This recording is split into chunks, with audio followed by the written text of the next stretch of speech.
Good afternoon. Good afternoon. First of all, give us a small introduction about yourself and the company you represent. Sure. So I'm Edouard. I'm the CEO and owner of H. Moser and Company. It's a 193 years old brand based in Schaffhausen, Switzerland. Great. First of all, how is Dubai so far? This is the second hour of the expo. Boy, it's pretty packed. A lot of people. Yeah. Exciting. I think the setup is amazing. I think what صديقي is doing here with the Dubai Watch Week, I think it's the sixth time I come, and every time they raise the bar higher. So Exactly. it's just starting, but I think it's going to be a good fair. I think a lot of people are happy to travel again and meet friends, and super excited. True. You mentioned something I want to talk about before we move in, the novelty that you're going to announce hopefully by the time we publish this video. You mentioned it's 130 years old. 193. 193 years Yeah. old. Pretty old. But when you see the company, it's very challenging, it's very modern, it's very different than what we think about. I think you need to. Our philosophy is we need to stay true, and I think the model we will be talking about is a good example of that. You need to stay true to your tradition, your history, but embrace the present and even the future. So that's what we've always been trying with Moser, is to bring, this modernism. Try to find new technologies, find inspiration in what we have around ourselves, but not forgetting where we come from. I think we struck a pretty good balance between those two worlds in a way. And in the past 2-3 years, you've been focusing on the heritage side. So before you get into the model you're going to announce, so if you look at Moser now, there's 4 different models or 4 different collections, right? Yes, that's correct. And one of them is the heritage, where you want to focus on the pocket watch and such, right? Yeah, well, the inspiration is from our museum. So we have a lot of historical watches at the moment.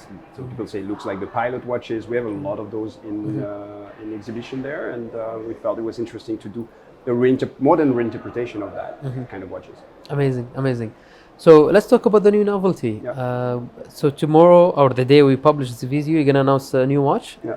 We call it the since 1828 because we never really talk about, Okay, like in our logo, you don't say the date of foundation of the brand. So we used a little bit that to create those, should I say, capsule collections. This is very limited. It's only 50 pieces. It's in bronze, which we never used. Okay. I think it's officially the first time we use bronze for watch. It's part of the heritage collection, so it's inspired by watch from early 20th century. And what's very interesting in this one that makes it even more special is we're using our special logo, historical logo. It's a Cyrillic logo because Moser was extremely strong in Russia, in the Russian Empire. And at that time, they were using on boxes, on boutiques, the Russian logo, which is something we don't use anymore. So every now and then, that's actually the second time we use it on a modern watch. So we First time. Yes, Yeah. the number one is the venture Stoletni Krasny, which we did in 2017. 17. Yeah, so 4 years ago, see. And now it's the second one, and super excited to be able to present it. Amazing. Let's talk about the Russian side. So a lot of people, so Heinrich Moser is a Swiss guy, right? Yes, from Schaffhausen, a family of watchmakers, studied in Le Locle, watchmaking. Yeah. But his father, his grandfather, they were the watchmakers of Schaffhausen. But then when he was 21, that was 1826, he went to St. Petersburg to start his career, so to say. At that time, nobody was really going to Russia. They were going to Italy, France. Decided to go to Russia, and then, circumstances. Nicolas I was the Tsar at that time, had problems with certain watches. He repaired them.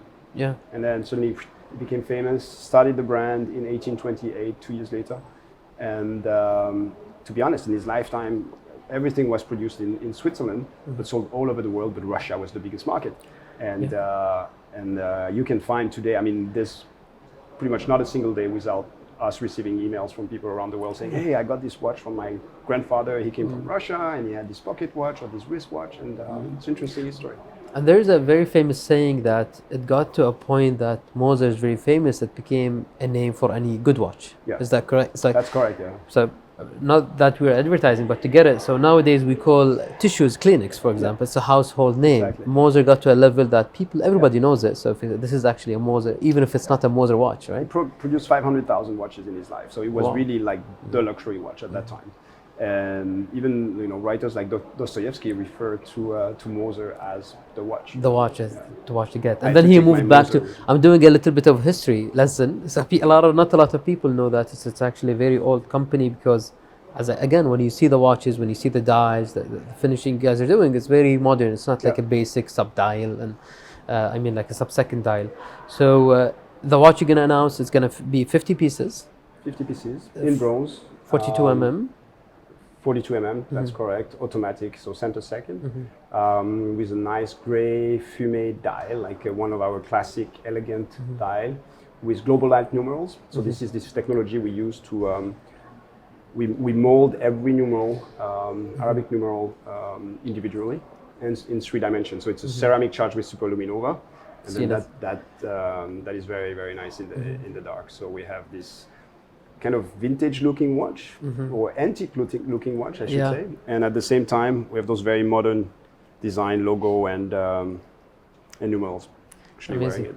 Yeah, I know. And I've noticed something. The color of the bronze is actually not as, some brands does it very close to gold. Yeah. This one is more of a faded vintage look. Well, from my point of view, it's a very high quality bronze, because we don't. I mean, some people like the bronze that gets this huge green patina. So this one is. It's not. It won't. I mean, your wrist won't turn that green. Okay. In a few weeks. And also, if you look the back case, we have a steel back case. Yeah. A lot of people have allergies and such. But it's really a high quality bronze that. Yes, there will be patina, but it won't be as strong as you can expect with the rough bronze. I think it's a better material. So Edward, let's talk about the most watch in demand right now. The watch that nobody can get, the watch that you guys are even limiting your retailers to get reserves and deposit on. We're not limiting. It's just the demand is crazy, and when you have limited capacity, you need to be careful not to overstretch yourself. So you're talking about the Streamliner, I guess. Definitely, yes. Yeah, it's. The market is quite crazy at the moment for integrated steel bracelet and for independent brands. So since Moser is one of the few offering, being an independent brand yet offering integrated steel bracelet, it's crazy demand, and I think the design is also very, very different from everybody else. So we faced something we were not expected. I mean, of course, we were dreaming of a success with that model, and we took risks for that. But to be honest, I'd never thought that suddenly it would be like so much, to a point where everybody's calling, complaining. It's like, are you controlling? Are you limiting? I'm like, no, I'm just trying to find watchmakers.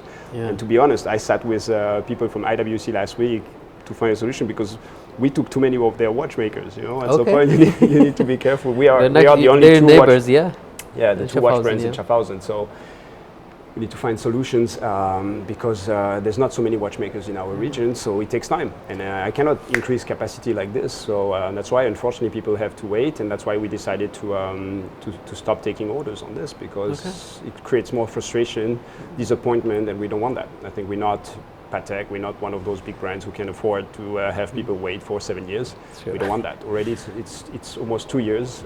I think that's already quite long for a Moser watch. I mean, a year ago, you could buy any product pretty much, or 2 years ago.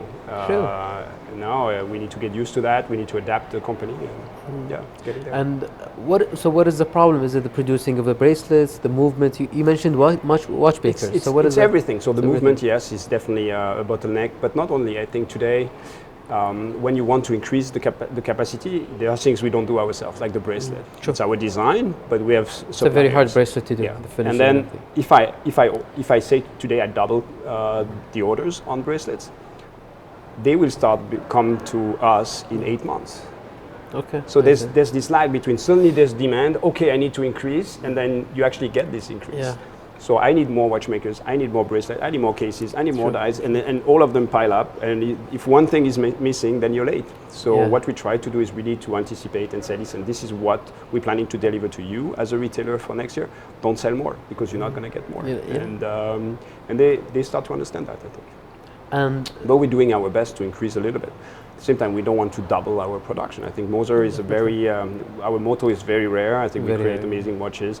And I think it's better to wait a little bit to get something that is special, that retains good value, even increased value. At the moment, pretty much all Mosers are above retail in secondary market, which is quite amazing. And we want to make sure that we don't go back to.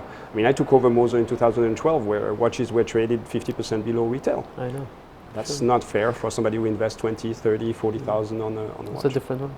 So we're not going to expect a new model, because you can't deliver watches and then do a new model from Streamliner. Well, there will be more, but not the center second.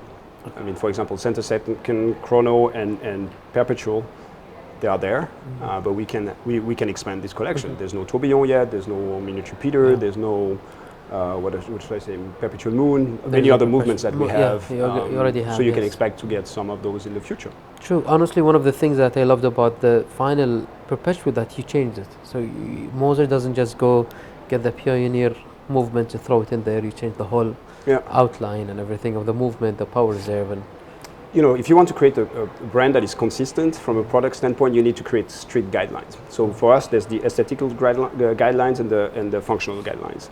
And we try for every watch to think, you know, what does it mean for this particular model? And I mean, there's the overall brand guidelines, you know, in the way we design our cases, the dials, the hands, the finishing on the movement, and then they're specific to every collection.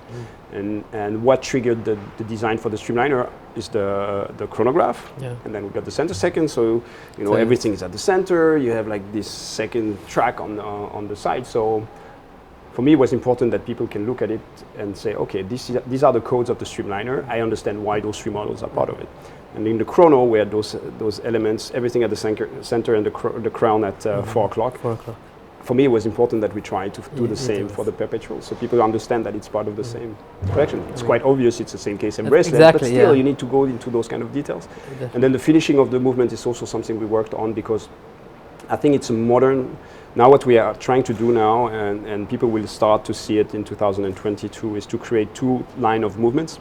For the modern sporty watches, like the Pioneer and the Streamliner, we have this modern finishing that you see on the Perpetual, and for the Endeavor and the Heritage, we have the traditional finishing, to really have two different identity in terms of movements. Amazing. Thank you very much for your time. We have a limited time here, but definitely we'll have a longer conversation. Because I'm a huge fan of Moser, and you know that already. So thank you very much. Appreciate it. My pleasure. Thank you, Ali.